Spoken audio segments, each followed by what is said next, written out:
구원의 하나님, 주님은 이스라엘 백성들을 소중히 여기사 그들을 이방 나라에 붙여 연단하기도 하시고 다시 그들을 구해내기도 하셨습니다. 또 주님은 때가 참에 하나뿐인 아들 예수님을 십자가에 내어주시면서까지 당신의 백성들을 죄에서부터 구해내셨습니다.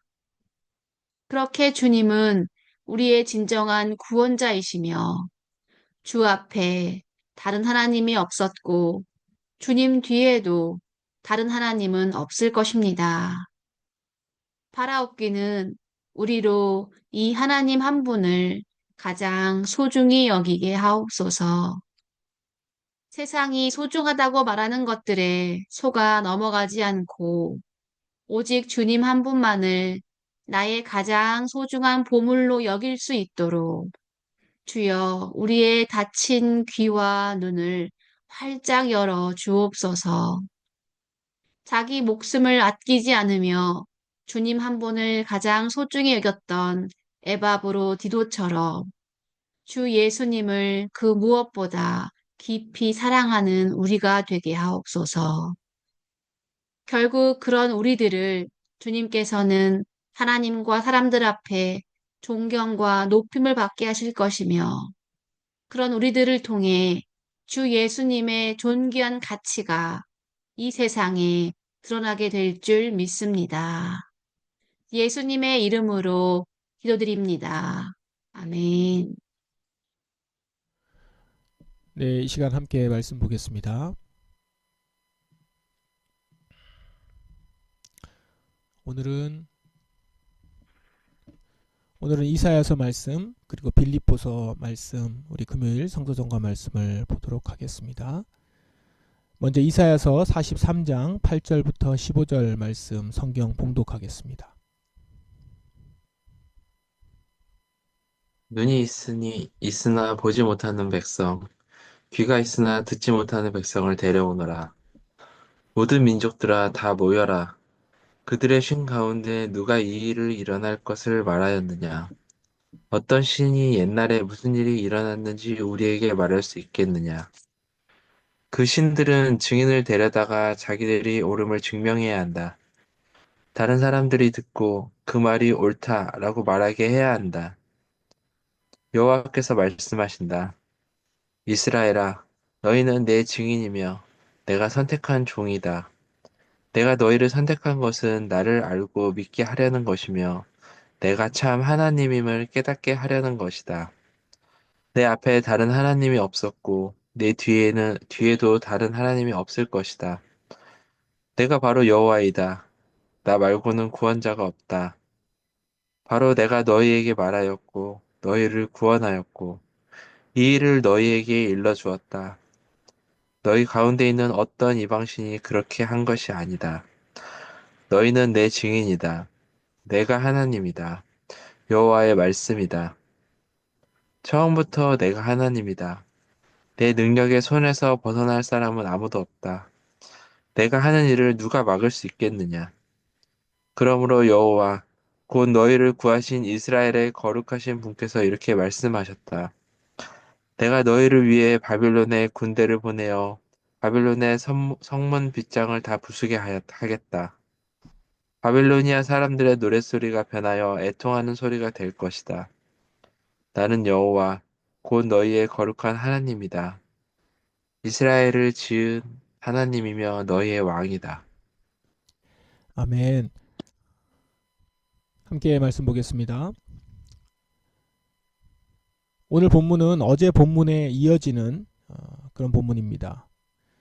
8절에 보시면 눈이 있으나 보지 못하는 백성, 귀가 있으나 듣지 못하는 백성을 데려오너라 라고 합니다. 이스라엘이 영적으로 무지하다는 것을 지금 말하는 것인데 그런 이스라엘을 불러내서 증인으로 삼으시겠다라는 의도입니다. 그리고 민족들을 불러 모으시죠. 그리고는 자신들의 능력을 증명할 증인을 세우라 라고 명령합니다. 누가 미래를 예고할 수 있느냐라는 거죠. 그러면서 오직 하나님만이 미래를 예언하고 역사를 주관하실 수 있음을 강조합니다. 그리고 다시 한번 이스라엘에게 자신들의 역할을 상기하라 라고 상기시키십니다.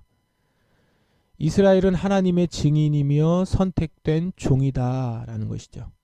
그렇게 선택한 이유는 10절, 나를 알고 믿게 하려는 것이며 내가 참 하나님임을 깨닫게 하려는 것이다.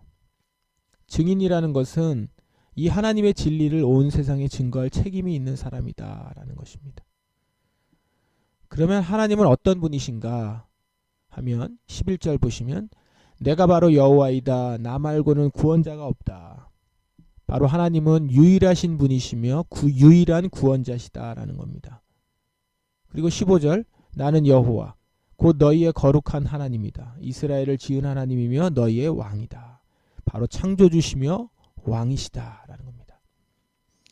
이스라엘은 하나님의 유일하심, 창조주, 구원자 되심을 증거할 사명을 받고 선택된 그런 백성입니다. 이처럼 본문은 하나님의 유일성과 역사 주관자 되심을 강조하면서 이스라엘의 사명을 재확인하는 메시지를 담고 있습니다. 오늘 본문을 보면 하나님은 여전히 이스라엘에 대한 위상이나 자격을 그대로 두고 계신다는 걸 볼 수 있습니다. 지금 포로 시대고 포로로 지금 바벨론에 잡혀가 있는 상황이지만 그래도 하나님은 여전히 이스라엘에 대한 그 위치, 위상이나 자격을 그대로 두고 계신다는 거죠. 하나님은 이스라엘을 여전히 소중히 여기고 계신다는 것입니다. 하나님께서 이스라엘과 약속하셨던 것을 계속 지키고 계신다는 사실, 그리고 그것을 지키려고 하신다는 사실은 그만큼 이스라엘 백성들을 소중히 여기신다는 것이죠. 무시하지 않으신다는 겁니다. 보십시오. 상대방에 대해서 약속을 지킨다는 것, 그것은 상대방을 그만큼 귀하게 여긴다라는 것, 그 이유죠. 그 때문 아니겠습니까? 그러면서 하나님은 이스라엘에게도 이렇게 나를 소중히 여겨달라, 당신을 소중히 여기기를 말씀하고 계십니다.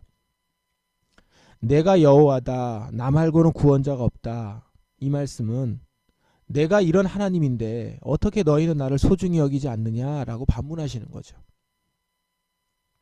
내가 이스라엘을 지은 하나님이다. 너희의 왕이다.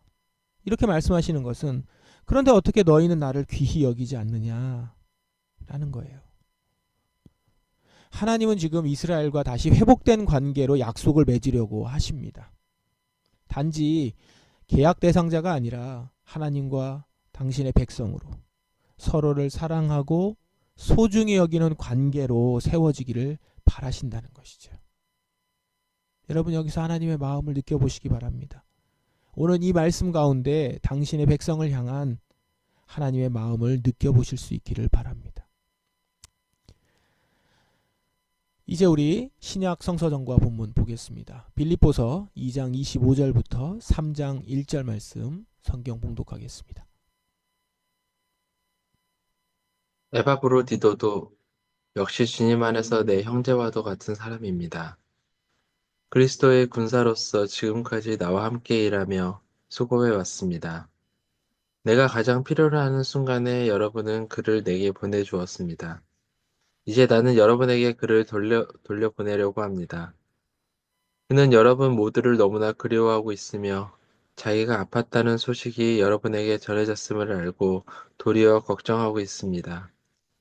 사실 그는 병이 나서 거의 죽을 지경까지 갔으나 하나님께서 그의 아픔을 돌아보셔서 더 이상 내게 슬픔이 없도록 도와주셨습니다. 그러므로 서둘러 그를 여러분에게 보냅니다. 여러분이 그를 다시 보게 되면 기뻐하게 될 것이며 나 역시 여러분을 향한 근심을 덜게 될 것입니다. 주님 안에서 큰 기쁨으로 그를 맞이하고 에바브로디도와 같은 사람들을 귀하게 여겨주십시오. 그는 그리스도를 위해 위험을 무릅쓰고 일하다가 거의 죽을 뻔한 지경에 이르렀습니다.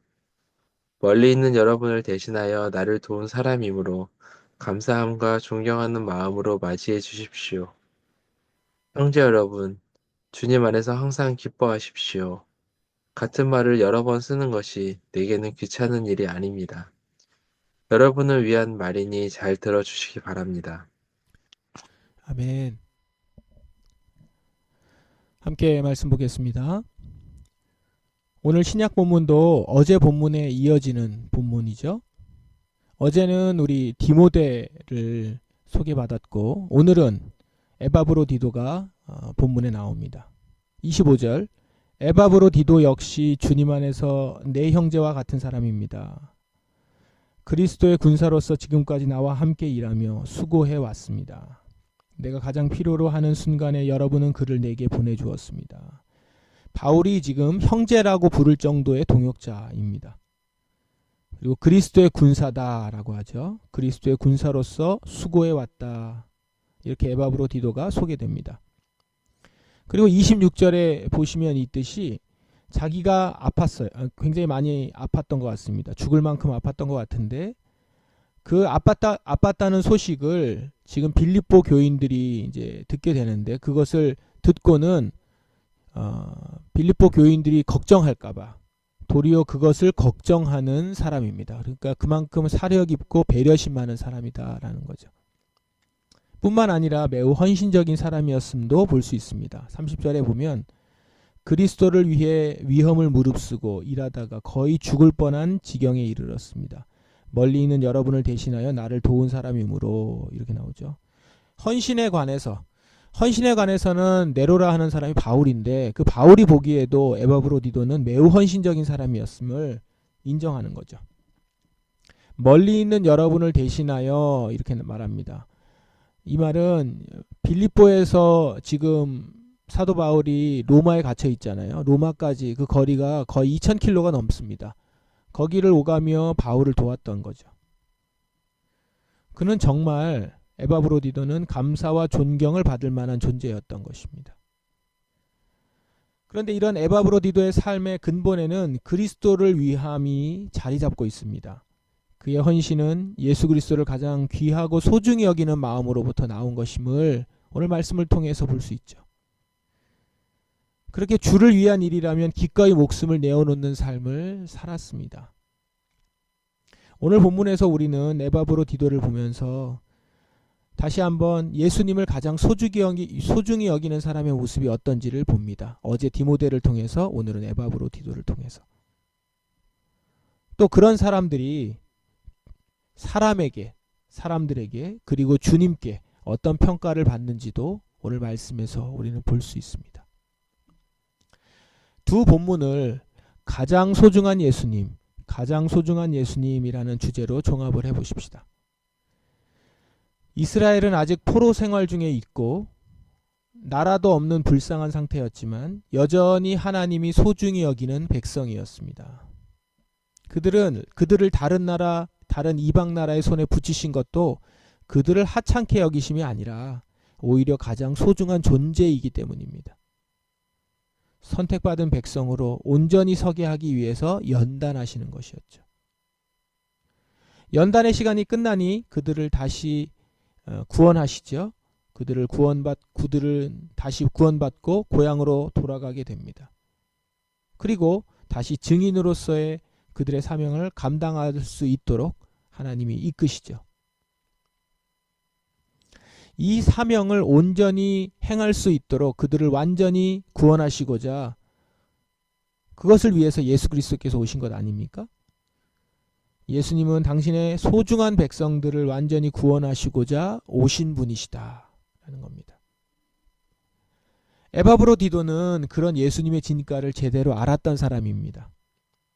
예수님이 자신을 귀히 여기고 소중히 여긴다는 사실을 알고 깨닫고 그 모습에 반응해서 자신도 이제는 예수님을 소중히 여기는 것이죠. 자기가 소중히 여기는 것 중에 하나로 예수님을 보는 것이 아니라 가장 소중히 여기는 분으로. 그래서 자기 목숨이 위태로운 상황을 맞닥뜨리게 될 때까지 그걸 무릅쓰면서까지 헌신을 마다하지 않았던 것입니다. 바울은 이렇게 예수님 한 분을 가장 소중히 여기는 자들, 바울은 이런 자들이 감사와 존경을 받아 마땅하다고 말을 합니다. 교회는 이런 헌신자들을 귀히 여겨야 한다는 것이죠. 우리는 어제 오늘 빌립보 교회에 보내는 편지를 통해서 교회가 가장 우선적으로 높이 평가해야 되는 사람의 모습, 그 사람의 모습을 봅니다. 바로 누가 가장 높이 평가받아야 되는가? 예수님을 소중히 여기고 그분께 헌신한 사람. 주님을 귀히 여기고 그 일을 위해서 자기를 드리는 자들은 마땅히 존경과 감사를 받아야 할 자들이라는 것입니다. 그리고 그것은 단지 한 사람을 높이 평가하라는 것이 아니라 주님을 소중히 여기는 모습이야말로 우리 각각 한 사람 한 사람 모두가 갖춰야 할 자세라는 것을 말하는 것이죠. 그저 열심히 하는 사람들 존경해 줘라 라는 얘기가 아니죠. 그 자리에 우리 모두가 있어야 된다는 것입니다. 그래서 여러분, 우리가 디모데가 되어야 하고 에바브로디도가 되어야 하죠. 그런데 그렇게 되는 것은 주님께서 먼저 우리를 귀히 여기셨기 때문입니다. 그리고 우리를 그 자리에서 나의 증인이라 말씀하시고 그 증인으로 세우셨기 때문입니다. 그러므로 이제 우리도 주님 앞에서 주를 증거하며 주님께 나의 가장 귀한 것을 드리고 주님을 가장 귀한 분으로 높일 그럴 충분한 이유가 있는 것이죠. 사랑하는 여러분, 이 시간 우리의 입술로 고백하십시다. 예수님, 당신은 나의 가장 귀한 분이십니다. 왜냐하면 주님이 먼저 나를 가장 귀히 대해 주셨기 때문입니다. 그래서 또 이렇게 고백합시다. 나의 가장 귀한 것을 주님께 드립니다. 그리고 이렇게 말한 대로 우리의 삶이, 각각의 삶이 그렇게 드려지기를 바랍니다. 그래서 에바브로디도가 받았던 그 칭찬이 여러분의 칭찬이 되기를 바랍니다. 그리고 우리 교회가 그렇게 칭찬받는 교회가 되기를 주님의 이름으로 축원합니다. 함께 이 시간 기도하겠습니다. 저와 여러분 주님께 소중히 여김을 받은 자들입니다. 이제 그것을 깨달은 자, 이제 주님 앞에 나아가 주님, 당신이 나를 그렇게 귀히 여기셨던 것처럼 주님께서도 귀히 여김을 받으십시오. 주님만이 사실은 가장 귀히 여김을 받으실 분이십니다. 이렇게 고백하십시다. 그러면서 나의 가장 귀한 것을 드립니다. 내 삶을 받으셔서 주님이 영광 받으시고 이 땅 가운데 당신의 가장 좋은 것들로 각각에게 모든 사람에게 내려주시옵소서. 이렇게 기도하며 나아가십시다. 다 같이 동성으로 기도하겠습니다.